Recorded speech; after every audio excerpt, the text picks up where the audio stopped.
ब्रह्मा का पिता है, कौन विष्णु की मां, शंकर का दादा कौन है, हमको दे बता। ये जानने के लिए कृपया सुनिए। जगत गुरु तत्वदर्शी संत रामपाल जी महाराज के अमृत वचन सर्व पवित्र धर्मों के पवित्र शास्त्रों के आधार पर। रजगुण का उपासक राक्षस कहलाया और कुत्ते वाली मौत मरा। तमोगुण शंकर भगवान के उपासक थे। एक रावण, श्रीलंका के राजा, और रावण जैसी भक्ति थे शिव के उपासक 7 जन्म नहीं कर सकते। चने यहां से काट के समर्पित कर दिया अपने देव के चरणों में। वर्क डन ये भगवान दे सकते हैं। उसका शरीर फिर दे दिया न्यू का न्यू, क्योंकि उसके सांस शेष थे, आयु शेष थी। ये आयु नहीं बढ़ा सकते, आयु केवल कबीर परमात्मा बढ़ा सकते हैं, परम अक्षर ब्रह्म बढ़ा सकते हैं। इससे खुश होकर शंकर भगवान ने उसको रिद्धि सिद्धि दे दी, फूल गया, राक्षस कहलाया और कुत्ते वाली मौत मारा गया। ये सर्वविदित है। कैसी बुद्धि भ्रष्ट हुई इसकी। पराई स्त्री को उठा लिया, शर्म नहीं आया सूरवीर होकर पराई स्त्री को उठावे, और फिर कैसे उसकी दुर्गति को प्राप्त हुआ।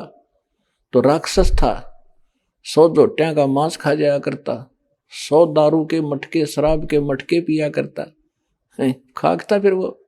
तो कहते हैं तीनों गुणों की जो पूजा करते हैं उनकी बुद्धि ठिकाना आ ही नहीं सकती। वो राक्षस स्वभाव को धारण किए मनुष्यों में नीच दूषित कर्म करने वाले मूर्ख है। फिर एक भस्मागिरी नाम के एक तपस्वी थे, भगवान शंकर के उपासक। ये गिरी, पुरी, नागा, नाथ, कनपाड़े, ये सारे जो है शंकर जी के उपासक होते हैं।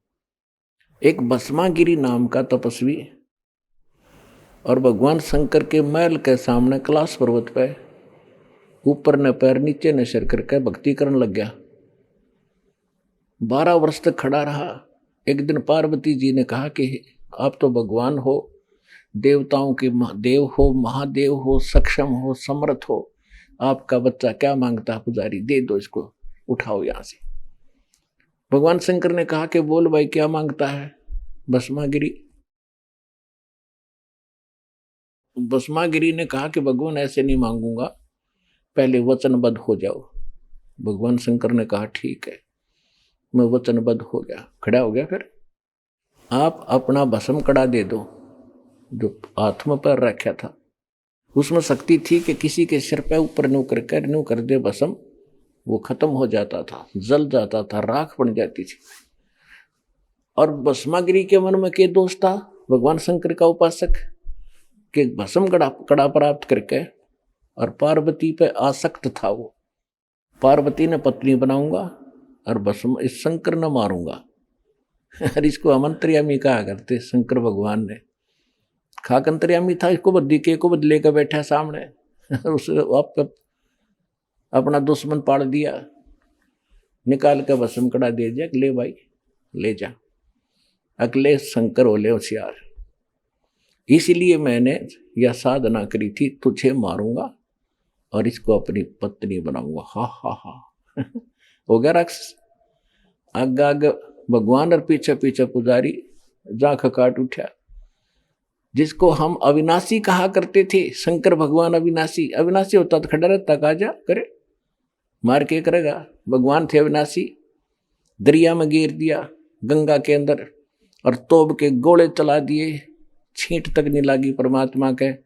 शेख तकी ने 10 टुकड़े कर दिए थे मालिक के रात ने, शरीर के तलवारों से गुंडे ले जाकर।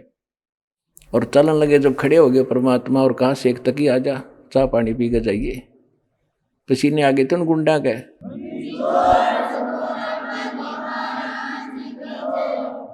तो शंकर भगवान आगे आगे और उसका पुजारी पीछे पीछे, जा खखाट उठा, टैर बाजता जा शंकर भगवान का।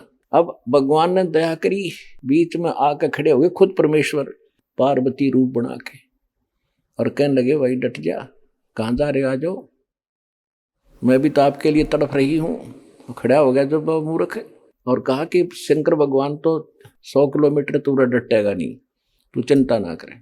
वो खड़े हो गए तो पार्वती कहने लगी कि मुझे डांस करके दिखा। पार्वती रूप में परमात्मा थे। तो उसने कहा देखो मैं तो तपस्वी आदमी, मैंने डांस करना नहीं आता। पार्वती रूप में भगवान बोले ला मैं सिखाती हूँ, इस पैर को आगे कर, इसको पीछे कर, डर डर डर डर डर, फिर इसने ऊपर कर, इसने नीचा करे। जब वो सरपा आ लिया और कर ऊपर, जिस हाथ में कड़ा ले रहा था ना वो सरपा आ गया उस पोड़ी बूझ के। जब कह दिया भस्म, भस्मा गिरी, वहां खत्म हुआ। उसके बाद वो भस्मा असुर कहलाया, भस्मासुर राक्षस। जब वो कड़ा लेकर शंकर भगवान के आगे प्रकट हुए परमात्मा विष्णु रूप धारण करके, शंकर जी बोले विष्णु जी पागले, बात बिगड़ गई। परमात्मा बोले क्या हो गया भाई, कैसे ऐसे उसने जुल्म कर दिया, मेरे साथ धोखा कर दिया। कोई बात नहीं, उसको मैंने मार दिया है। अगर नहीं नहीं ऐसे कैसे मार दिया, वो तो मरने वाला था, उसके पास तो कड़ा है, कि ये कड़ा ले तेरा। कैसे लाए, तब रुके जब कड़ा देख लिया कि कैसे लाए, कि नो ना पूछा कैसे लाए, तू चल वापस, आप चलो। जब उस भस्मागिरी की राख देख ली ना, जब शंकर भगवान के दिल की वो पल्स ठीक हुए और धड़कन ठीक हुई, तो पुण्यात्मा हम कांडड़े डुआ रखे थे मूर्खा न मारे। और परमात्मा कहा करते तीन देव की जो करते भक्ति, उनकी कदे ना हो भक्ति। अब विष्णु भगवान की और कथा सुना दूं। एक बार कुंभ का पर्व हुआ हर की पैड़ी हरिद्वार में, और जहां ये कुंभ का पर्व होता है, इनकी दंत कथा लोक वेद मनमाना आचरण है वैसे तो ये सारे के सारे अपने अपने ग्रुप में इकट्ठे हो जाते हैं। पुरी अलग, गिरी अलग, नागा नारे, वैष्णो अलग से, नाथ नारे, कनपाड़े अलग से। तो ऐसे ही उस दिन नागा अपने ग्रुप में, विष्णु अपने, वैष्णो अपने, विष्णु के उपासक वैष्णो कहलाते। और सभी जिस दिन वो पर भी लगनी थी, स्नान करना था, सबसे पहले नागा पहुंच गए हर की पैड़ियों पे।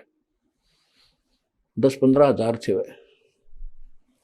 पीछे से वैष्णो साधु का ग्रुप आ गया, विष्णु जी के उपासक सतोगुण के। उन्होंने नागाओं से कहा कि नागाओं, जो शिव के उपासक थे तमोगुण के, कि तुम पहले स्नान नहीं करोगे, हम सर्वश्रेष्ठ हैं, विष्णु जी के उपासक हैं, हम प्रथम स्नान करेंगे। नागा कहने लगे नहीं, हम सर्वश्रेष्ठ हैं, हम त्यागी और बैरागी, हम वस्त्र भी नहीं रखते तन पे, हम प्रथम स्नान करेंगे। तो वैष्णो साधुओं ने अपशब्द बोल दिए उनको कि तुम काहे के श्रेष्ठ हो, पशु की तरह नंगे फिरते हो, टट्टी के हाथ भी नहीं धोते, शर्ट फेड़ो, राख लपेटे रहते हो शरीर के ऊपर, आज तुम स्नान करने वाले होगे, प्रथम हम स्नान करेंगे। इसी बात पर उनका झगड़ा हो गया, कत्लेआम कर डाला उन्हें। 25,000 वो ये त्रिगुण उपासक, ये ब्रह्मा विष्णु महेश के उपासक कट कर मर गए, कत्लेआम कर दिया 25,000। गंगा का पानी लाल कर दिया, वहां 100 बहा दी। तो सूक्ष्म वेद में कहा कि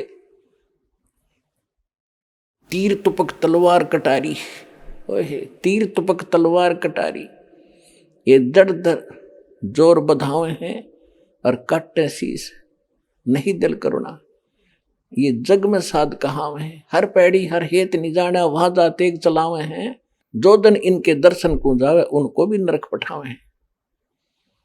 तीर तुपक तलवार कटारी, जम दर जोर बधावे हैं, और हर पैड़ी हर हेत ना जाना, वहां जाते एक चलावे हैं। देखो कहते हर की पैड़ी कहो, भगवान का घाट स्थान बताते हो, और भगवान के घाट पर तुमने कत्लेआम कर दिया, तुम अकल है तुम्हारे अंदर? हर पैड़ी हर हेत नहीं जाना, भगवान में प्रेम नहीं तुम्हारा, और वहां जा तेग चलावे हैं और काटे शीस, नहीं दिल करुणा, करुणा माने दया नहीं दुष्टों के, और ये जग में साधकवावे हैं, और जो जन इनके दर्शन भी करने जावे उन भी ये पाठ पढ़ावे हैं, उनको भी नरक पठावे। तो पुण्यात्माओं, इसलिए गीता अध्याय नंबर 7 के श्लोक नंबर 12 से लेकर 15 में कहा कि इन तीनों गुणों की जो पूजा करते हैं, ये राक्षस स्वभाव को धारण किए वे मनुष्यों में नीच तुषित कर्म करने वाले मूर्ख कहलाए हैं। 4 गाली इकट्ठी दे रखी गीता जी में।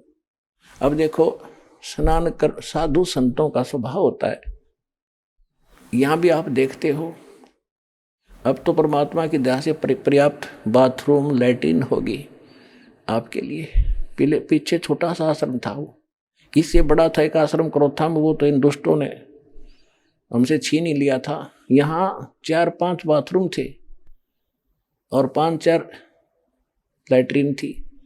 बहनों के लिए थोड़ी ज्यादा बना दी थी। उसी में कई हजारों की संख्या में भक्त अपना लाइन लगाकर आराम से नहा धो लिया करते थे। उनको पता था कि हम किस अतिथि से गुजर रहे हैं, और वहां इतना चौड़ा रास्ता था हर की पैड़ी पे, और बैठ कर एक देखो, हम वैसे स्वाभाविक व्यक्ति भी कहीं स्नान कर रहा हो और कोई व्यक्ति आजा पाछे तक, मैं भी नहा लो, आजा आ जाओ आप भी नहा लो। आम आदमी से गिरा हुआ चरित्र इन लोगों का, और इनको साधु संत कहते हैं। तो इन तीनों गुणों के उपासक कहते हैं राक्षस स्वभाव को धारण किए मनुष्यों में नीच दूषित कर्म करने वाले मूर्ख। तो इस प्रकार इनको 4 उपमा दी है। अब गीता अध्याय नंबर 7 के 15 तक तो क्लियर हो गया। 16 से लेकर 19 तक क्या कहा है? आपने गीता खूब पढ़ रखी है। अब सिर्फ एक श्लोक दिखाऊंगा, 7वें अध्याय का 18वां और 19वां 2। उसमें क्या कहा है कि ये सभी मेरी भक्ति, ये 7वें अध्याय के 13वें श्लोक में कहा कि ये मेरी भक्ति भी ना करते। तो अब 7वें अध्याय के 16वें श्लोक में कहा कि मेरी भक्ति भी अर्जुन 4 प्रकार के करते हैं। यानी जो ब्रह्म साधना करते हैं, वेदों अनुसार साधना करते हैं, वो 4 प्रकार के हैं। एक अर्थार्थी, अर्थार्थी माने तो धन लाभ प्राप्ति के लिए जंतर मंत्र भी करता है, तो वेदों के मंत्रों से ही अनुष्ठान करता है। वो ओम जय जगदीश रे, स्वामी जय जगदीश रे, जय गणेश देवा, इस तरह की आरती नहीं गाता वो केवल वेद मंत्रों से ही अनुष्ठान करता है। लेकिन फिर अर्थ माने संकट निवारण के लिए, वो भी वेदों के मंत्रों से ही अपने अनुष्ठान करता है। और तीसरा जिज्ञासु होता, घर से निकलता परमात्मा प्राप्ति के लिए। फिर बहुत से संतों से के पास से जो ज्ञान ग्रहण करता है, उसका वक्ता बन जाता है। ये भी काम नकली है। ये तीनों रिजेक्ट कर दिए। और चौथा बताया ज्ञानी। ज्ञानी उसको कहते हैं जिसको ये पता लग गया, आत्मज्ञान हो गया कि मनुष्य जीवन परमात्मा प्राप्ति के लिए ही प्राप्त होता है। फिर परमात्मा ज्ञान हुआ कि पूर्ण परमात्मा के बिना मोक्ष नहीं हो सकता, न देवताओं की पूजा से, केवल पूर्ण परमात्मा से ही, भक्ति से ही मोक्ष होगा। तो इन संत ऋषियों को, महर्षियों को तत्वदर्शी संत ना मिला, जिस कारण से इन्होंने अपन निष्कर्ष करके ब्रह्मा जी से प्राप्त ज्ञान के आधार से ओम नाम को परम अक्षर ब्रह्म का मान लिया, आग के अंगार को बर्फ मान लिया अज्ञानता से। तो इन्होंने, ये तो उनको फाइनल हो गया कि मनुष्य जीवन मिला इसलिए है कि इस मोक्ष हो, नहीं तो इसका यूज नहीं कती, व्यर्थ है। और फिर ये भी ज्ञान हो गया कि एक परमात्मा की भक्ति करनी चाहिए, आन उपासना ब्रह्मा विष्णु महेश इन देवताओं की भक्ति से बात नहीं बने, ये फाइनल हो गया। तो उन्होंने केवल ओम नाम का जाप और हठ योग जैसे ब्रह्मा जी से प्राप्त हुआ था वो करने लग गए। तो गीता ज्ञानदाता कहता है कि ज्ञानी जो है ना, वो मुझे पसंद है, क्योंकि उन्होंने ब्रह्मा विष्णु महेश की पूजा छोड़ दी और ब्रह्म साधना करते हैं, उनको मैं अच्छा लगता हूं, उनका समझ में आ गया। तो अब कहता है कि ये उदार आत्मा, ज्ञानी आत्मा है तो नेक, लेकिन इनको तत्वदर्शी संत मिला नहीं जो परम अक्षर ब्रह्म का ज्ञान करा दे, जिस कारण से ये सभी मेरे वाली घटिया गति में सतित रहे। इसका अर्थ ये बनता है, हरियो नो ना, वो तो अनुत्तम मान सर्वश्रेष्ठ गति, भगवान अपनी गति को अश्रेष्ठ कैसे कहेगा? हरियो कहने लग रहा। अब दिखाता हूं, आप देखिएगा। अब 7वें अध्याय का 18वां पढ़ेंगे। गीता अध्याय नंबर, श्रीमद् भगवद गीता अध्याय नंबर 7 का और श्लोक नंबर हम 18 पढ़ेंगे। ये 18, उदारा सर्वे एव एते ज्ञानी तु आत्मा एव मे मतम ये कहता मेरे विचार में, मेरे मत में ये ज्ञानी आत्मा तो माने तो है सर्वे, सर्वे माने सारी, उदारा माने श्रेष्ठ। ये उदार आत्मा है जितने जो ज्ञानी आत्मा है, ज्ञानी चौथे प्रकार के। आस्थित सही युक्त आत्मा माम एवं अनुत्तमाम गतिम। ये क्या कह रहा है कि ये सभी अच्छी आत्मा है और ये ज्ञानी मेरे विचार में, और ये लेकिन मेरे वाली माम अनुतम गतिम, मेरे से मिलने वाली जो गति सतिथि यानी लाभ है उस घटिया है, वह घटिया अनुतम अश्रेष्ठ है, उसमें ही आस्थित हैं, उसमें ये उसी में सीमित हैं, उसी पर आश्रित हैं। इन्होंने क्या किया, नकलियों ने, ये सभी उद्धार हैं, परंतु ज्ञानी तो साक्षात मेरा स्वरूप है। ये मेरा मत है, क्योंकि वह है युक्त आत्मा, मदत मन बुद्धि वाला ज्ञानी भक्त, अति अनुत्तम माने अति उत्तम। बेड को गुड लिख रहे हैं, बुद्धि भ्रष्ट। और गति माने गति स्वरूप, मुझ में ही सथित है। सथित माने अच्छी प्रकार सथित है। अब इसका अर्थ सीधा सा बन गया है, उद्धारा माने उद्धार है, सर्वे माने ये सारी, एव माने ये, एते माने सब। ये ज्ञानी आत्मा, ये ज्ञानी आत्मा है तो सारी उद्धार की उद्धार। ये मेरा मत है, श्रेष्ठ है क्योंकि समर्पण है परमात्मा के ऊपर। लेकिन आस्थित से ही युक्त आत्मा माम एवं अनुत्तमाम गति, ये सभी भक्ति में लीन आत्माएं मेरे वाली घटिया गति में आश्रित हैं, सतित हैं। अब इसने अपनी साधना घटिया क्यों बताया? जैसे दास ने बहुत बार बताया आपको, और आज भी क्लियर किया इस सत्संग के दौरान। जैसे आपको बताया कि ऋषियों ने हठ योग तो ले लिया ब्रह्मा जी से, इसको आकाशवाणी हुई थी, देवी भागवत के 3रे स्कंद में कभी पढ़ाएंगे आपको कंप्लीट, उसमें लिखा है। तो वो तो वहां से ले लिया, और वेद मिले बाद में उसमें ओम मंत्र, कोई मंत्र नहीं दूसरा। देवी भागवत में आपने पढ़ा, देवी भागवत के अंदर देवी खुद कह रही है ब्रह्म को, ये अक्षर ब्रह्म है। अक्षर पुरुष, गीता अध्याय नंबर 15 के श्लोक 16 में 2 पुरुष हैं, सर पुरुष और अक्षर पुरुष, और तीसरा परम अक्षर पुरुष वो है सर्वशक्तिमान। तो ये ब्रह्म को तो अक्षर पुरुष कह रही है, ब्रह्म को ये परमात्मा कह रही है, ब्रह्म को ये परम अक्षर ब्रह्म कह रही है, और फिर कहते उसका ओम नाम है और ब्रह्म को प्राप्त हो जाओगे। तो इन सारे का इनकी अक्ल गाम जारी थी, इनको किसी को ज्ञान नहीं था। तो यहाँ इसी प्रकार ये ज्ञान इन ऋषियों को प्राप्त था, तो इन्होंने ओम नाम का जाप ले लिया, हठ योग ले लिया ब्रह्मा वाला, ये डले डोए न सब ने। तो इससे गीता अध्याय नंबर 11 के श्लोक नंबर 47-48 में गीता ज्ञानदाता कहता है कि अर्जुन, ये मेरा रूप तने जो देखा, ये मेरा वास्तविक रूप है, मेरी प्राप्ति यह है। लेकिन ये मेरा रूप ना वेदों वर्णित विधि से, ना किसी जप से, ना तप से, ना किसी साधना से मेरे रूप का कोई दर्शन नहीं कर सकता, देख नहीं सकता, यानी मुझे प्राप्त नहीं कर सकता। तो वेदों में वर्णित विधि से परमात्मा प्राप्ति नहीं है, इसलिए इन्होंने निराकार कह दिया। इन मिला को नहीं कहते, खोजत खोजत था किया अंत कहा बेचून। कबीर साहब कहते सूक्ष्म वेद में, तत्व ज्ञान में, कि खोज खोज कर थक गया, आखिर में कह दिया निराकार है। और वो तो काल साकार है, सारे भगवान साकार है।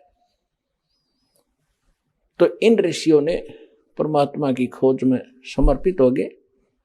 एक चुनक नाम का ऋषि था, इसी आधार से उसने अन्य देवताओं की पूजा नहीं की, ओम नाम का जाप हठ योग स्टार्ट कर दी। तो इससे इनको परमात्मा मिलानी, ये एटम बम बन जाते, सिद्धियां आ जाती गजब की। कई हजारों वर्ष तक तप करता रहा, सूख के अस्थि पंजर सा बन गया। एक पूरी पृथ्वी का शासक मानधाता चक्रवर्ती राजा था। और उस समय राजा लोग क्या किया करते कि अपनी पूरे राज्य में दूसरे तीसरे चौथे वर्ष क्या करते थे कि ये देखने के लिए कि मेरी पराधीनता को किसी ने अस्वीकार तो नहीं कर दिया है, उसके लिए एक घोड़ा जो राजा का पर्सनल हॉर्स होता था, उसके गले में एक पंपलेट लिख दिया जाता था कि जिसने राजा की पराधीनता अधीनी स्वीकार ना हो, अधीनता, तो वो घोड़े को पकड़ दे और युद्ध के लिए तैयार हो जा। और उस पर लिख रखा था राजा के पास 72 अक्षौणी सेना है, 72 करोड़ समझ लो मोटे शब्दों में। तो वो घोड़ा साथ में हजारों सैनिक पूरी पृथ्वी पर घूमे आए। जाते समय भी चुनक ऋषि की कुटिया के पास से गए, जब वापस आए तब भी वहीं से गुजरे। चुनक ऋषि इस ब्रह्म का पुजारी था, काल का। इसने कहा अब देखो काल क्या चाल है, पहले तो इसको एटम बम बनवाया, हट गजब की साधना करवा दी, परमाणु बम बना दिया भक्ति सिद्धि शक्ति का। उधर से उसके हाथ में रिमोट, उसकी बुद्धि भ्रष्ट कर दी। संत का और राजा गेल खसन की के मतलब होया करे, वो अपना काम करे, वो अपनी भक्ति करे। तुझे कुछ कहें जब तक दूसरी बात छेड़े जब तक अपनी सिद्धि शादी भी दिखा। वे मतलब खस्या। अगर भाई कहाँ गए थे सैनिकों? सैनिक बोले जी ऐसे ऐसे गए थे, हम पूरी पृथ्वी घूमे आए, सारी कहानी बताई। तो ऋषि ने कहा क्या तुम्हारे राजा में इतनी ताकत है, किसी ने घोड़ा नहीं पकड़ा? अक नहीं, किसकी मां ने दूध पिया? क्योंकि सैनिक भी अभिमानी, राजा के अभिमानी ही हो जाते हैं, नौकर भी। किसकी मां ने दूध पिलाया है? और फोड़ दें जाड़ उसकी, ऐसे कर दें वैसे कर दें, है किसी की हिम्मत? राजा के पास 72 अक्षौणी सेना है। अब चुनक ऋषि ने सोचा ये तो घने अभिमानी हो गए, इन्हें सेट कर दूं। उसने कहा कि मैंने पकड़ लिया। चुनक ऋषि ने कहा कि मैंने युद्ध उठ लिया तुम्हारे राजा का, और बांध दे घोड़ा यहाँ पे। सैनिक बोले अरे कंगाल, ओ कंगले, दाने खाने को नहीं तेरे पास, और युद्ध करेगा मानधाता चक्रवर्ती राजा के साथ?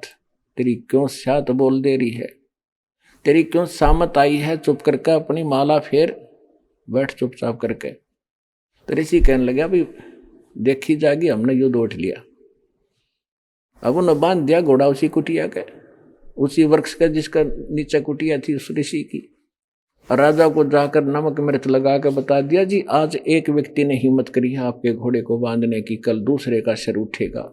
निप the evil in the bit, बुराई को सटाट में समाप्त कर देना चाहिए। राजा ने कहा ठीक है मंत्रियों, दोनों जाओ। 72 अक्षौणी सेना की 4 टुकड़ी बना दी, 18 करोड़ की। उधर से उस कर्म ठोक ने, ऋषि ने, उस काल के पुजारी ने अपने जीवन में जो कमाया था उसके 4 डले बना लिए, 4 पुतली, परमाणु बम बना दिए, 4 सिद्धि तय। वचन जैसी शक्ति किसी चीज में नहीं है, ये विज्ञान तो फेल है वचन के सामने। अब राजा की 18 करोड़ सेना आई, उसने एक पुतली परमाणु बम छोड़ दिया, 18 करोड़ को कत्लेआम कर दिया। समझ में नहीं आया उनका कहां से तीर आवे हैं। राजा ने दूसरी टुकड़ी भेजी, ऋषि ने दूसरा परमाणु छोड़ दिया, यानी 72 करोड़ सेना की 4 टुकड़ी उस ऋषि ने नाश कर डाली, 72 करोड़ जीव मार दिए। अपने आत्माओं यहां बताता है, गीता ज्ञानदाता कहता है इसके साथ के बनेगी फिर इस ऋषि के साथ। अब तक इसने टीटी पाक के और 72 करोड़ जीव मार दिए। देखो जीव हिंसा कोई किसी हथियार से कर दो, या अपने शराब से कर दो, या अपने किसी सिद्धि साधना से कर दो, वो तो पाप ही है। अब यू काल का कितना लंबा जाल है कि इसने तपस्या करी, उससे तो राजा बनेगा एक यू चुनक ऋषि। ओम नाम का जाप करया, ब्रह्मलोक में जावेगा। ब्रह्मलोक में जावेगा जब तक इसके पुण्य रहेंगे, वहां चौधरी पा क्या रहेगा न खूब ठाठ करेगा।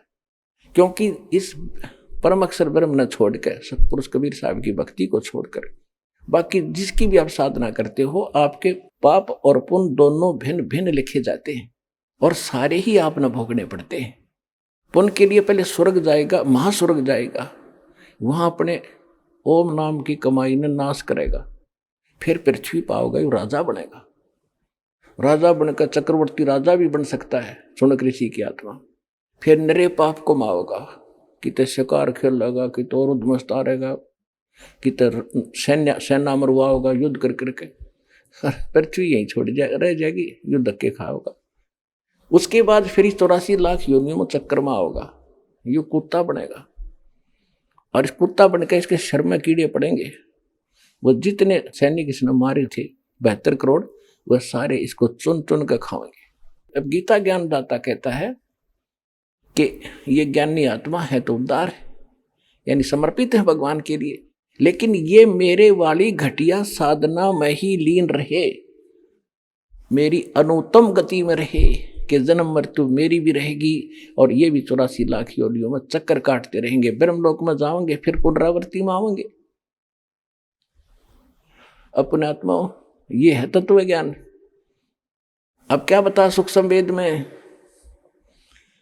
72 अक्षौणी खा गया यो चुणक ऋषि सुअर एक, ये दे धारे जोरा फिर ये सभी काल के वेखे। ओए होए, कहते हैं 72 अक्षौणी अक्षय करी, 72 अक्षौणी का नाश कर दिया, 72 करोड़ सेना खा गया यो चुणक ऋषि सुअर एक। ऋषि जैसे एक मुनि, और फिर मुनिवर यानी मुनियों में श्रेष्ठ, और फिर मुनीश्वर यानी मुनि वर्ग तभी श्रेष्ठ, उनका भी मालिक उनसे भी तगड़ा, यानी तीसरी क्वालिटी का माना जाता था ऋषिश्वर।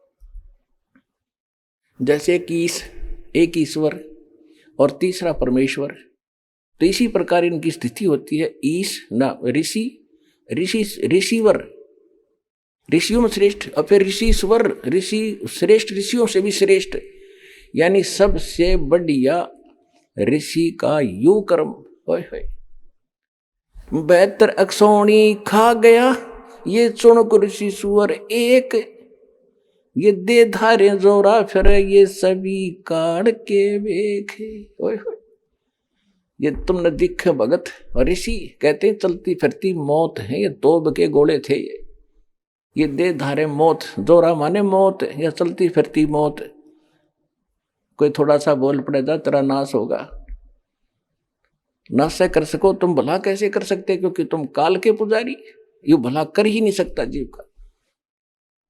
तो यहां गीता ज्ञानदाता इसलिए कहता है कि मेरी भक्ति जो करते हैं ज्ञानी आत्मा, ये है तो नेक, पर तत्वदर्शी संत ना मिलने से ये मेरे वाली अनुत्तम गति में, घटिया गति में, मेरे वाली इस स्थिति में, मेरी गति माने जो ओम नाम से होने वाली जो गति है, मोक्ष है, मेरे से प्राप्त होने वाले मोक्ष तक सीमित रहे। यू किसा मोक्ष, ब्रह्मलोक में रहे 1000 वर्ष, फिर आगे धक्के खान, ईसा मोक्ष है मेरा। गीता ज्ञानदाता कहता। अपने आत्माओं देखना रहस्य इस गीता जी में, गीता अध्याय नंबर 7 के श्लोक नंबर 19 में स्पष्ट कर दिया, बहुनाम जन्मानाम अन्ते ज्ञानवान माम प्रपद्यते वासुदेव सर्वमिति स महात्मा सुदुर्लभ है। क्या बताया है कि बहुत बहुत जन्मों के किसी अंत के जन्म में कोई ज्ञानी आत्मा माम प्रपद्यते, मेरी भक्ति करता है ब्रह्म तक की, ना तो नीचे की जय गणेश देवा जय गणेश देवा, इन पत्थर की पूजा मंडे रहते लगे रहते। कोई एकाध करता है ब्रह्म साधना और वो बता दी बात घटिया है मेरे वाली, फिर कहते हैं वासुदेव सर्वमिति स महात्मा सुदुर्लभ है। ये बताने वाला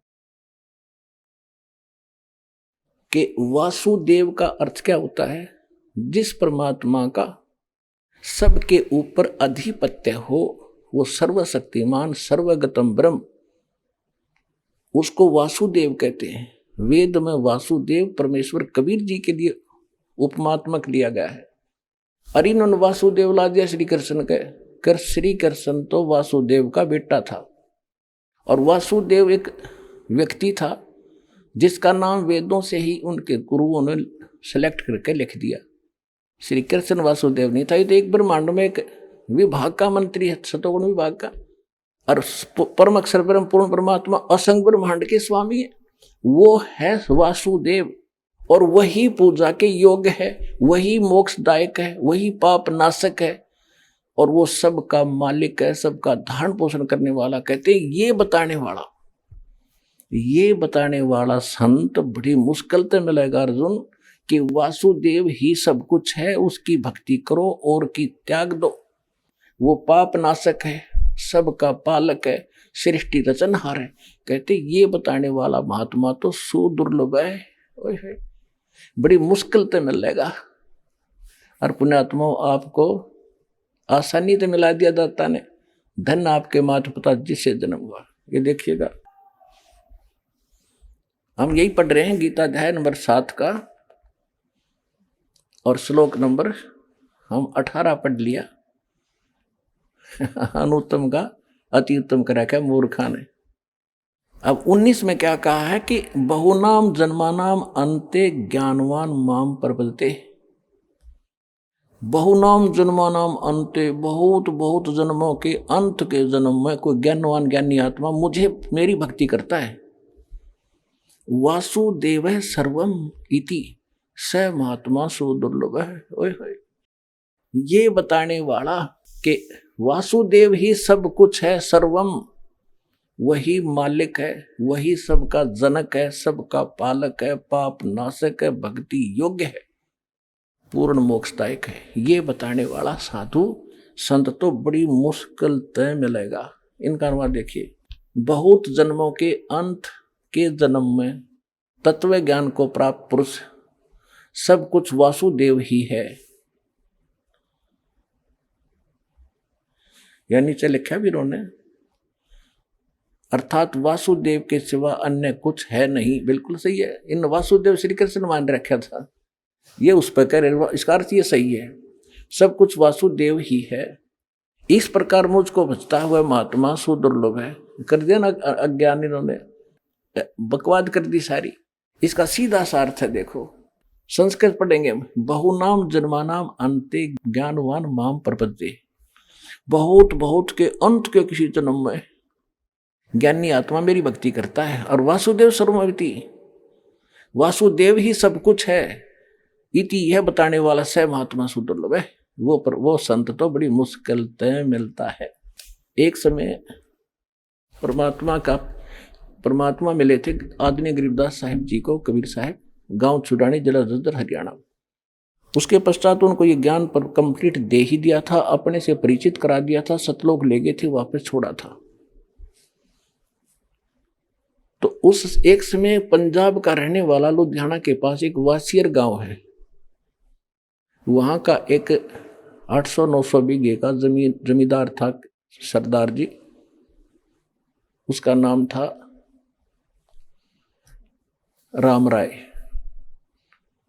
ये सिंह तो गुरु गोविंद सिंह के बाद लगाने लगे, पहले तकरीबन मिलते जुलते हिंदुओं वाले नाम ही थे इनके। तो उसको एक दिन कभी गरीबदास जी की वाणी ब्रह्म वेदी सुन ली किसी भगत के द्वारा, जो गरीबदास जी का शिष्य था। उससे उसने पूरा एड्रेस लिया उस संत का, वो आकर्षित हो गया इस वाणी पर, किसी महापुरुष की वाणी, और अब वर्तमान में जीवित है तो लाभ उठाना चाहिए, क्योंकि ये वाणी के बनबज हैं। सिख पंजाब के लोग बड़े आदर करते हैं पर संतों की वाणी का और संतों का।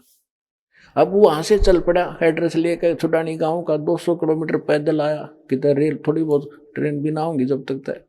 जैसे तैसे वो छुड़ानी पहुंचा। अब उसने क्या सोच रखा था,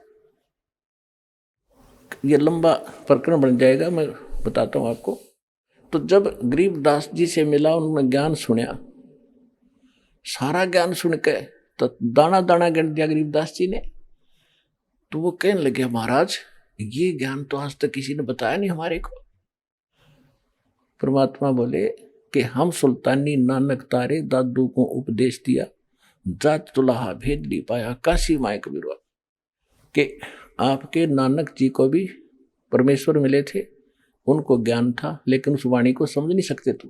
उसका नाम झुमकरा भी था, क्योंकि गांव में 2-2 नाम रख लिया करें।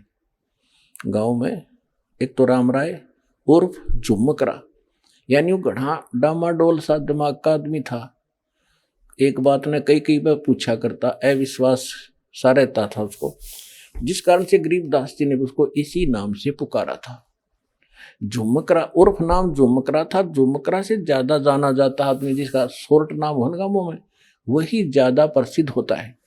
तो इसलिए अपने गरीबदास जी के ग्रंथ में एक अंग है झुमकरा, जो सरदार जी को समझाया था। क्या कहा था, तत्व भेद कोई ना कहे रे झुमकरा, ये पैसे ऊपर नाच सुनो राई झुमकरा, कोटों मध्य कोई नहीं रे झुमकरो, अरबों में कोई गर्क सुनो राई झुमकरा। के तो पैसे ऊपर ना छोड़ा, ये संत नहीं है, इनको तत्व भेद है ही नहीं, ना कोई जानता ना कह सकता। और कहते करोड़ संतों में कोई संत नहीं मिलेगा इस तत्व भेद का ज्ञाता, तत्व ज्ञान का ज्ञाता। कोई अरबों में कोई गर्क सुनो रहे झुमक रहा, अरबों में। वो अब पूरे विश्व की कितनी आबादी है? 5 अरब से ऊपर, और 5 अरब के अंदर एक ये दास है जो तत्व ज्ञान का ज्ञाता वर्तमान के अंदर है।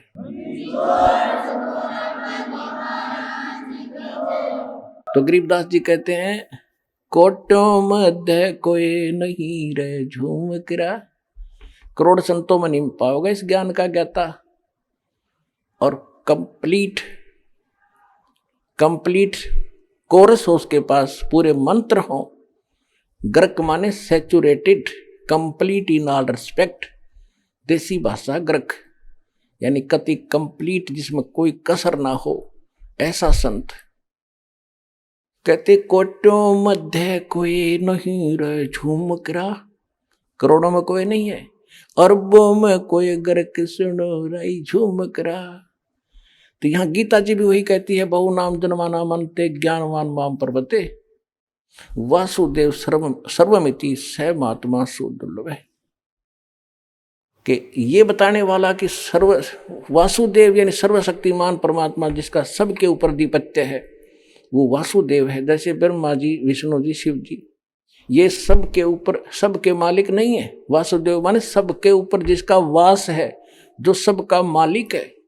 ये केवल ब्रह्मा विष्णु महेश एक एक विभाग के एक ब्रह्मांड में मालिक है। ये कुल के मालिक वासुदेव नहीं है।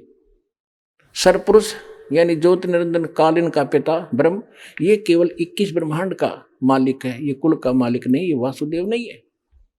अक्षर पुरुष केवल 7 संग ब्रह्मांड का मालिक है, ये कुल का मालिक नहीं है, ये वासुदेव नहीं है। परम अक्षर ब्रह्म ये ओवरऑल कंट्रोलर है, सब का मालिक है, ये वास्तव में वासुदेव है, वो कबीर परमात्मा। हम सुल्तानी नानक तारे दादू को उपदेश दिया, जात जुलाहा भेद न पाया वो काशी महे कबीर हुआ। गरीबदास साहिब जी को परमात्मा ले गए थे सतलोक सचखंड, वापस छोड़ा था, तब उन्होंने बताया। नानक साहिब जी को भी परमात्मा लेकर गए थे, उन्होंने वापस छोड़ा। और भी दादू साहिब जी को भी, बहुत से महापुरुषों को जिनके शुभ नाम दास बार बार आपको दोहराता है। तो क्या बताया है कि अनंत कोट ब्रह्मांड का एक रति नहीं भारे, ये सतगुरु पुरुष कबीर हैं कुल के सृजनहार। वो कौन कबीर? काशी जात दुलाहा भेद नहीं पाया, काशी माए कबीर हुआ। ये है वो परम अक्षर ब्रह्म, जिसके विषय में गीता ज्ञानदाता 18वें अध्याय के 62वें श्लोक में और 18वें अध्याय के 66वें श्लोक में कहता है कि अर्जुन सर्वधर्मान परिताज माम एकम शरणं व्रज अहम तवा सर्व पापे भ्यमोक्षामि मा शुच। कि मेरे 70 के ओम नाम के जाप की और ये 500 यज्ञ जो करता है तू, ये मेरे 70 की जो ओम नाम की, क्योंकि पूर्ण परमात्मा के पाने का 3 मंत्र का जाप है। ओम तत्सत, ओम ब्रह्म का, सरपुरुष का, तत् और सत्य सांकेतिक है। गीता अध्याय नंबर श्लोक नंबर 23 में तत् सांकेतिक है, तत् और ओम मिलकर ये 2 अक्षर का मंत्र बनता है, इसको सत्यनाम कहा गया है। और सत ये सार नाम है, ये परम अक्षर ब्रह्म का मंत्र है। तो यहां बताया है कि 18वें अध्याय के 66वें श्लोक का ये अर्थ है कि सभी मेरे 70 की जो धार्मिक साधनाएं हैं, अनुष्ठान तने किए हैं ओम नाम के जाप की, मुझे दे दे वह भक्ति, फिर मैं तुझे मुक्त कर दूंगा। क्योंकि हम ओम नाम के जाप की कमाई ब्रह्म लोक में खर्च कर देते थे, हम कंगाल के कंगाल होकर गधे बनकर घूमते रहते थे, ये हम इसके मजदूर बने रहे। अब हम इसको ओम नाम का जाप दे देंगे, ये हमें छोड़ देगा, फिर हम सतलोक में चले जाएंगे अपने परमात्मा के पास। तो ये भी कहता है सर्वधर्मान परित्यज माम, मेरे 70 की सब पूजा मुझे मत छोड़ दे।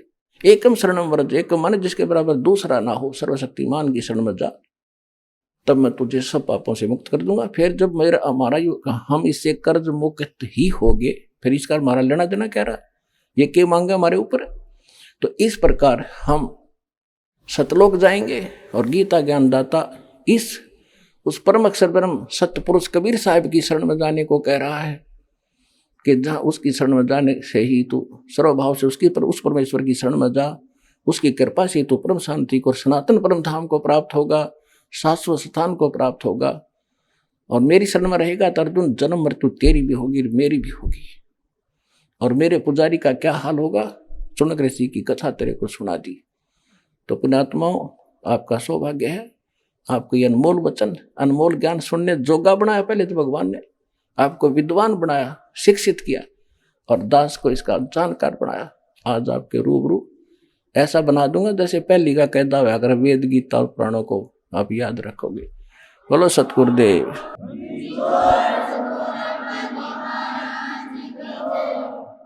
परम पिता परमात्मा पूर्ण ब्रह्म सर्व सृष्टि रचनहार कबीर देव कबीर साहेब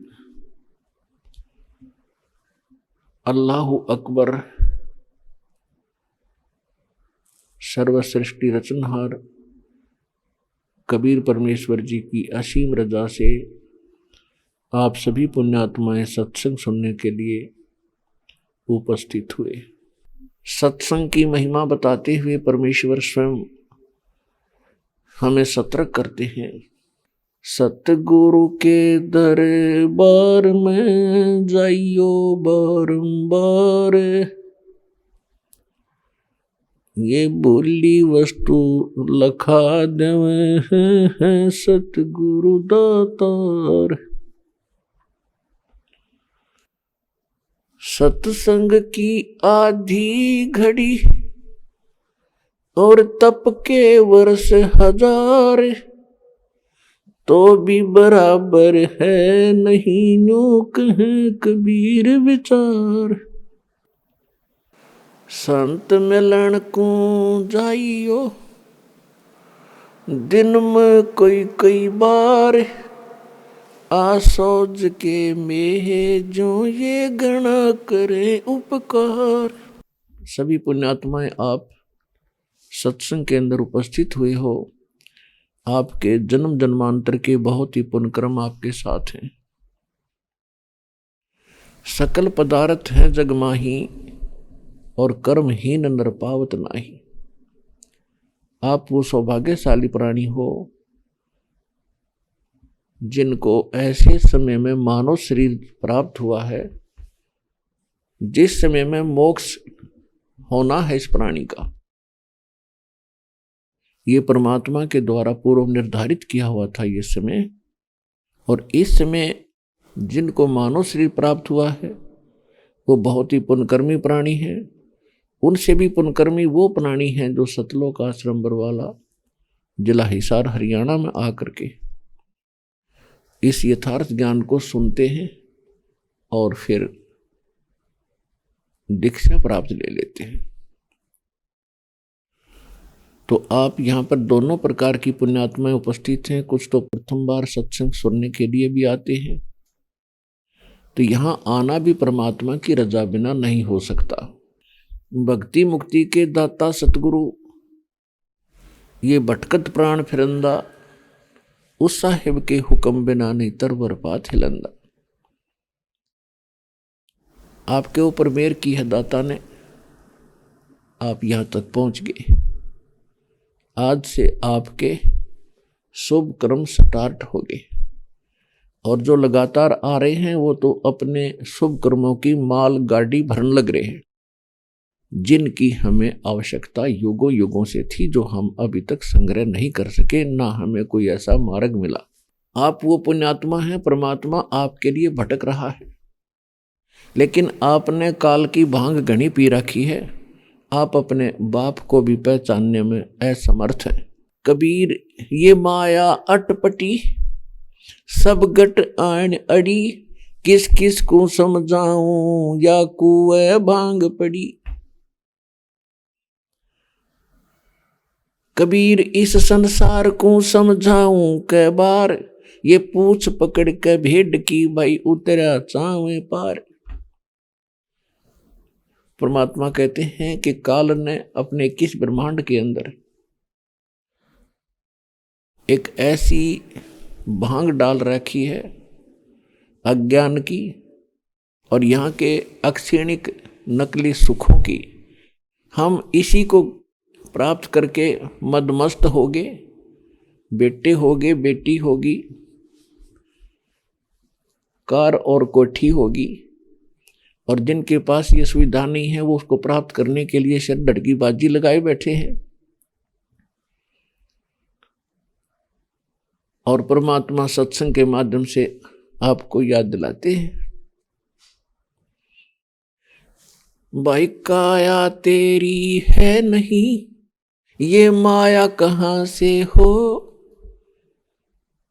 उद्यम कर और नाम जपो, मनुष्य कर्म है दो।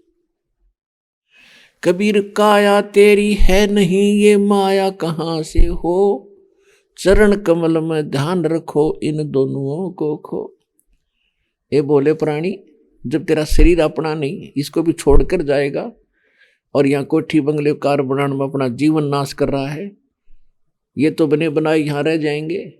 और जिन बच्चों के लिए तू इतना कुछ पाप भार सिर पर ले रहा है, रिश्वत लेकर, चोरी करके, मिलावट करके, सारा दिन झूठ बोल बोल के, तो बच्चों के भी कर्म बिगाड़ रहा हुआ कि सुखी हो सकते हैं ऐसे अनर्थ के धन को खा के। तो ये ज्ञान सत्संग से होता है, परमात्मा के विचार बताए जाते हैं। सत्संग उसे कहते हैं जिसमें सत आधार हो, झूठ ना हो।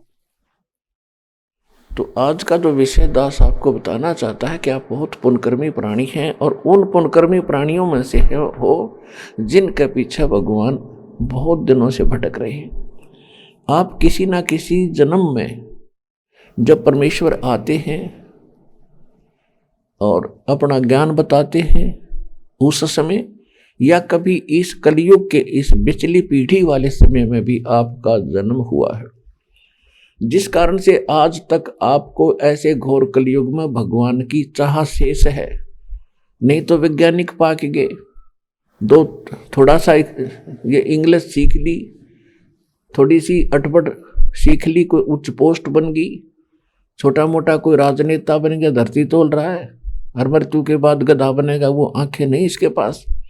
तो उन आंखों का ऑपरेशन सत्संग में किया जाता है कि इसके बाद भी जीवन है, जिसको तू इतने तक सीमित है, इसके आगे भी कुछ बहुत भयंकर पीड़ाएं हैं आपके जीवन में, वो यहाँ याद दिलाई जाती है। कबीर साहब कहते हैं, जो जन मेरी शरण है, ताका हूं मैं दास, गेल गेल लाग्या फिरूं, जब तक धरती आकाश, गोता मारूं स्वर्ग में, जा पाठू पाताल, कहे कबीर ढूंढता फिरूं, अपने हीरे मोती लाल। परमेश्वर कहते हैं कि जो एक बार मेरी शरण में आ गया, हमने गलती तो बहुत भयंकर कर रखी है अपने आत्माओं। जब आप सृष्टि रचना को पढ़ोगे, सुनोगे, बहुत बार सुनाई है, आगे भी सुनाते रहेंगे, आज विषय दूसरा है, तो उससे आपको पता चलेगा कि हम कैसे सुख स्थान को छोड़कर और यहाँ किसी गंदे लोक में आ गए। एक पल का विश्वास नहीं, अगला सांस आएगा कि नहीं आएगा। आइए अब हम उन श्रद्धालुओं के अनुभव जानते हैं जो जगत गुरु तत्वदर्शी संत रामपाल जी महाराज जी से दीक्षा प्राप्त कर चुके हैं तथा उनके द्वारा बताए गए भक्ति मार्ग पर चल रहे हैं। बहन जी नमस्कार। सत साहब जी। क्या नाम है आपका? जी ममता। कहाँ से आए हैं आप? जी हम लोग गांव सतनौर, डिस्ट्रिक्ट होशियारपुर, पंजाब से आए हैं। संत रामपाल जी महाराज से नाम दीक्षा लेने से पहले आप क्या भक्ति करते थे? जी उनसे पहले, जुड़ने से पहले हम लोग ने सतपाल जी महाराज जी की शरण में गए हुए थे। हमें ये था कि परमात्मा से जुड़ने के लिए गुरु बनाना बहुत ज़रूरी है, तो इसलिए हम लोग सतपाल जी महाराज जी की से नाम उपदेश लिया था। कितने साल तक आपने उनकी भक्ति की? हमने 3 साल तक उनके बताए नाम का जाप किया। क्या भक्ति साधना बताई? उन्होंने बताया था कि सोहंग करना बताया था, सांसों से छोड़ते हुए लेते। अब तो मुझे याद भी नहीं रहा, क्योंकि जब पता चल गया कि इसमें कुछ भी नहीं है, ये सारे नकली जाप हैं। फिर उस भक्ति साधना से आपको क्या लाभ मिला? कुछ लाभ नहीं मिले जी। परेशानियां तो उससे पहले भी बहुत सारी चल रही थी, दिमागी तौर से भी परेशान थे और फिजिकली भी बहुत सारी परेशानियां थी। लेकिन उनसे यहाँ जुड़ने से बाद में और भी ज़्यादा बढ़ गई थी परेशानियाँ, फ़ायदा कोई नहीं हुआ था वहाँ से। फिर आप संत रामपाल जी महाराज की शरण में कैसे आए?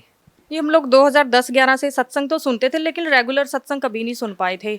लेकिन और थोड़ा सा ये भी हो जाता था कि हमें रेगुलर सत्संग ना सुनने की वजह से हमें लगता था कि गुरुजी संत रामपाल जी महाराज तो ऐसे ही दूसरों की सिर्फ बुराइयां करने के लिए सत्संग कर रहे हैं, ये है वो है, थोड़ा हंसी मजाक में उड़ा देते थे या थोड़ा गुस्सा भी आ जाता था।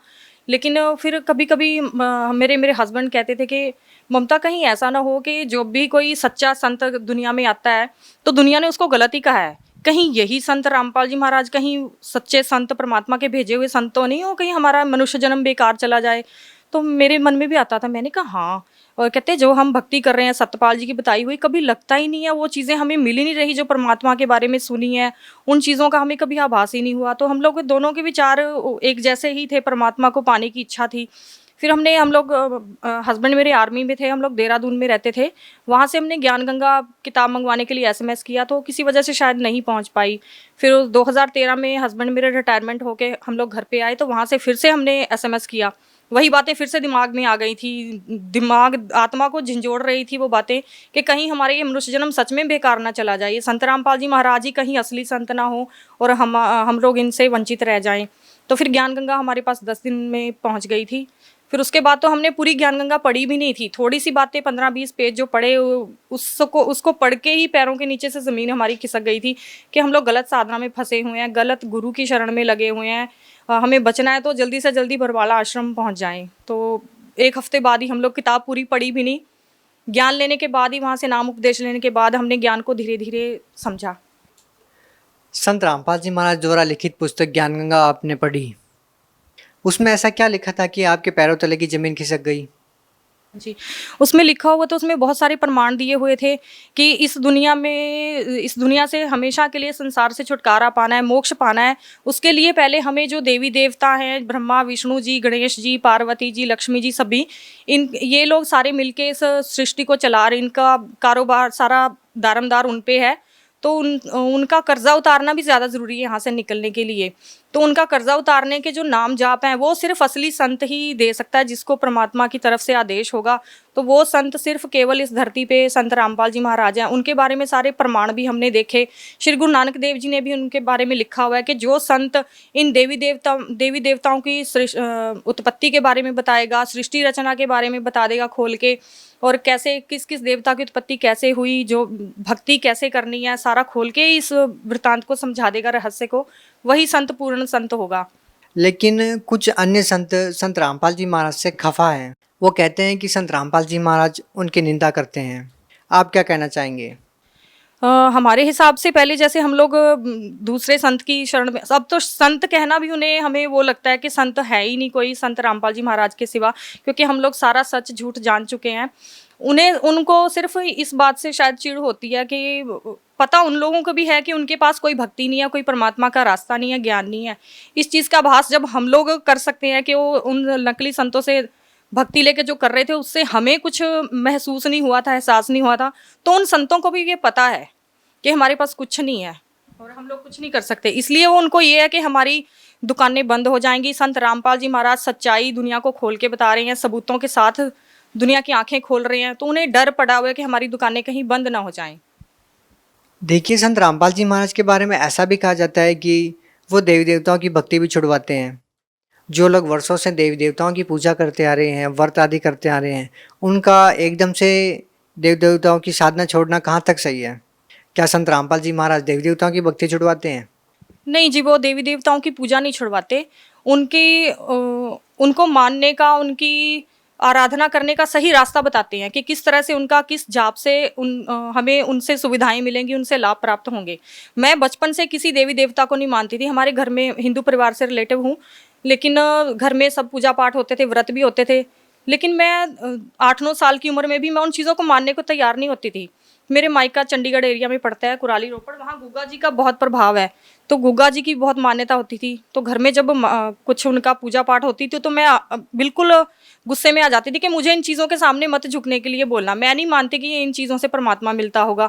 अब पता चल रहा है कि वो पिछली जन्म की भक्ति का असर था, कबीर साहब से हम जुड़े हुए थे पिछले जन्मों में, इसलिए वो बचपन से ही वो मन वहाँ उस तरफ नहीं टिक रहा था। लेकिन अब संत रामपाल जी महाराज द्वारा जो भक्ति बताई है, देवी देवताओं के उन्होंने हमें जाप दिए हैं, उनसे हमारे कर्जे मुक्त होंगे और हमें सुविधाएँ मिलेंगी, फिजिकली भी और दिमागी तौर पे भी, हर तरह से। आपको क्या क्या लाभ मिले संत रामपाल जी महाराज से नाम दीक्षा लेने के बाद? जी हाँ, मैं शादी के बाद मुझे घर में बहुत ज़्यादा टेंशन्स हुई थी, काफ़ी मेंटली डिस्टर्ब रही मैं। डिप्रेशन की वजह से मुझे माइग्रेन हो गया था और छींकों की प्रॉब्लम भी हो गई थी। मुझे दिन में जब छींक शुरू हो जाते थे तो किसी दवाई से बंद नहीं होते थे, 150 छींक, 200 छींक ऐसे हो जाते थे। मैं एकदम उठने लायक नहीं होती, लेकिन सब घर में सब कुछ देखना भी पड़ता था। तो उन चीज़ों से काफ़ी फ़ायदा मिला है। भक्ति करने से धीरे धीरे वो चीज़ें बिल्कुल ख़त्म हो रही हैं। संत रामपाल जी महाराज जी अपने श्रद्धालुओं को नाम दीक्षा देने से पहले कुछ नियम बताते हैं, वो नियम कौन से हैं? वो जो भी नियम बताते हैं वो सारे बुराइयों से हटके हैं। सिर्फ हमें बुराइयां छोड़नी है, किसी से बेईमानी नहीं करनी है, किसी का हक नहीं मारना है, किसी से गाली गलौच नहीं करना है, बस किसी के साथ नाइंसाफ़ी नहीं करनी। हाँ, रिश्वत नहीं लेनी है और किसी से ना रिश्वत लेनी है ना किसी को देनी है, किसी के बुरे काम में सहायता नहीं करनी है, नशा नहीं करना है, बीड़ी सिगरेट शराब तंबाकू। अगर कोई नशा करता भी है और परमात्मा को पाना चाहता है, वो अगर दृढ़ता से परमात्मा की शरण में आना चाहता है तो संत रामपाल जी की बताई भक्ति से, हमारे साथ ऐसा हुआ है। मेरे हस्बैंड जी आर्मी में थे और बहुत ज़्यादा शराब पिया करते थे। वो खुद अपने मुंह से कहा करते थे कि मेरी शराब तो शायद परमात्मा भी नहीं छुड़ा सकते, ऐसा उनका मानना था और हालात भी ऐसे थे। मुझे भी लगा करता था कि ये कभी नहीं छोड़ सकते। तो क्या नाम लेने के बाद उन्होंने नशा छोड़ दिया? जी हाँ, बिल्कुल भी उस दिन के बाद तो उन्होंने कभी, उनका अंदर से अंतरात्मा ही नहीं मानती अब नशा करें, क्योंकि वो ये जो भक्ति है ना अंदर से वो विकारों को ख़त्म करती है। और मेरा जो माइग्रेन का दर्द पहले होता था, मैंने बताया ना कि मेरे को उसमें लाभ हुआ है। उसके लिए हम देहरादून में रहते थे, वहाँ से मैंने पतंजलि करके जो संस्था है एक, उनकी मैंने दवाइयाँ खाई थी। 8 महीने में मैंने 24,000 की दवाइयाँ खा ली थी। उन दवाइयों को शुरू करने से पहले मेरे को माइग्रेन के दर्द में 1 या 2 बार ही वॉमिट होता था, यानी उल्टी आती थी। लेकिन उन दवाइयों को लेते लेते मुझे 15-15, 16-16 उल्टियाँ आने लग गई थी, जिसकी वजह से वो किसी गोली से नहीं रुकती थी। फिर मेरे को नसों में इंजेक्शन देते थे, तब जाके मेरी उल्टी बंद होती थी। तो इन चीज़ों से छुटकारा मुझे सिर्फ रामपाल जी महाराज की बताई भक्ति से ही हुआ है। और वहाँ पे हमें ये नहीं पता था कि हमारे दुखों से हमें छुटकारा मिल जाएगा। हमें परमात्मा को पाने की चाह थी कि इस जन्म में हमें इतने दुख मिल रहे हैं, परमात्मा अगला जन्म अच्छा हो या ना भी हो, मैं तो आना ही नहीं चाहती थी दोबारा इस दुनिया में, कि परमात्मा को पाना है। लेकिन बाद में हमें पता चला कि यहाँ आने के बाद इतने सारे लाभ मिल रहे हैं, भक्ति करने से इतना सब कुछ अच्छा हो रहा है सब तरह से। बहन जी, आप भगत समाज को क्या संदेश देना चाहते हैं? भगत समाज को यही संदेश देना चाहते हैं जी कि हम सभी लोग किसी ना किसी साधना में लगे हुए हैं, लेकिन संत रामपाल जी महाराज इतना सारा ढिंडोरा पीट रहे हैं कि आप लोग सच्चाई को जानो, सच्चाई को परखो, किताबों में पढ़ो। वो ये नहीं कहते कि सिर्फ मेरी बातों के पीछे लग के आप लोग सही संत को चुनो। सबूत दिखा रहे हैं, वो किताबों में सबूत दिखा रहे हैं, ग्रंथों में सबूत दिखा रहे हैं। गुरु नानक देव जी ने भी लिखा है कि जो इन चीज़ों को खोल के बता देगा वही संत पूरा होगा। और गुरु ग्रंथ साहब में ये भी प्रमाण है कि गुरु नानक देव जी ने लिखा है कि जो परमात्मा है, पूर्ण परमात्मा है, वो कबीर साहब हैं। गुरु ग्रंथ साहब जी के पेज नंबर 24 में लिखा है, फाही सूरत मलूकी वेश, ए ठगवाड़ा ठगी देश, खरा सियाणा बहुता भार, धानक रूप रहा करतार। धानक का मतलब होता है कि जुलाहा। उन्होंने बताया कि जिस समय में गुरु नानक देव जी को परमात्मा ने दर्शन दिए थे और बताया था कि मैं धानक के रूप में काशी नगर में आया हुआ हूँ, तो उसके बारे में गुरु नानक देव जी ने सब कुछ खोल के बता रखा है गुरु ग्रंथ साहिब में। बहुत बहुत धन्यवाद सत साहिब जी।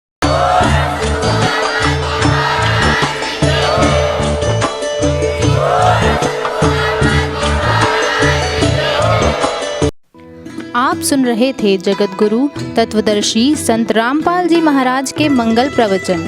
अधिक जानकारी के लिए संपर्क करें